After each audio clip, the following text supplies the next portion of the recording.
Hello, good morning po sa ating lahat. So ngayon guys, tatalakayin naman natin kung ilang beses pa tayo dapat na magpatawad, lalong-lalo na kapag tayo ay paulit-ulit na ring nasasaktan. So, dapat ba nating silang patawarin?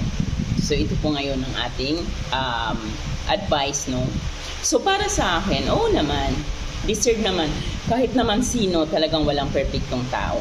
Lahat tayo ay nagkakasala, lahat tayo ay nagkakamali.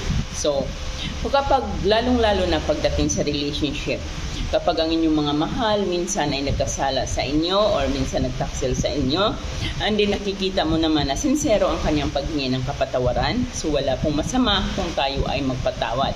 Give him a chance. Bigyan mo siya ng isa pang pagkakataon. After mo po siyang mapatawad, so ayan, napatawad mo na, lalong-lalo na kapag nakikita mo naman na talagang sincero siya sa kanyang paghingi ng paumanhin or paghingi ng sorry sa'yo, so give him a chance. Lahat po tayo ay deserve po ng second chance. Pwede pa nga yung pangatlong chance. Pero, kailangan tiyakin mo muna na talagang sincero siya. Huwag po yung pagka nagsorry siya ay agad-agad ka nang pinapatawad mo siya kasi natatakot ka.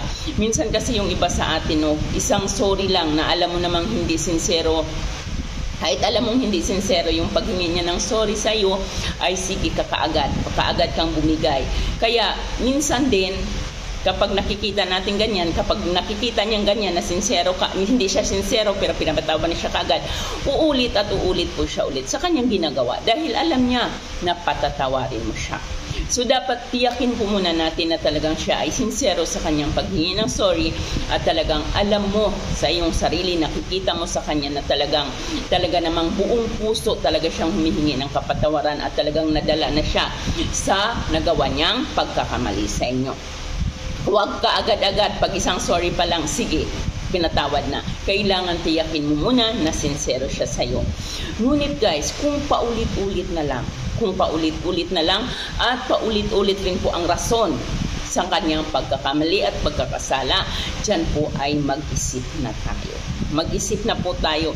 Minsan inaakala natin patawarin ng patawarin, paulit-ulit na pagpapatawad kahit minsan umaabot na nga sa ang kasalanan niya ay umaabot na nga sa pisikalan, and then minsan tayo pa ang binabaliktad.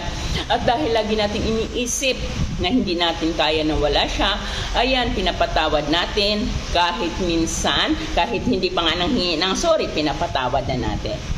So minsan tayo na rin ang may kasalanan, lalong-lalo na sa mga kababaihan na sobra kapag nagmahal sa kanilang mga karelasyon, kahit pa paulit-ulit ka ng pinagtaksilan or paulit-ulit ka ng sinaktan ng iyong karelasyon, ay paulit-ulit mo pa rin siyang pinatawad. Minsan nga kahit hindi na humihingi ng sorry, minsan nga kahit hindi ikaw ang nagkamali, ay ikaw pa ang nagsusorry para lamang hindi masira ang inyong relasyon na kahit alam mong sira na ito.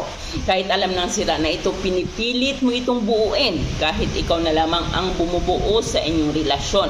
Kaya minsan, paulit-ulit ka rin nasasaktan. Hindi po masama ang magpatawad. Yes, magpatawad tayo isang beses, dalawang beses. Ngunit kung paulit-ulit na lamang ang rason at umabot na nga, minsan na parang wala ka ng peace of mind, para bang lagi ka na lang balisa or wala ka ng katahimikan sa buhay, mag-isip ka na kung dapat mo pa siyang patawarin. Patawarin mo isang beses, dalawang beses, pero kapag paulit-ulit na, pag-isipan mo na itong mabuti.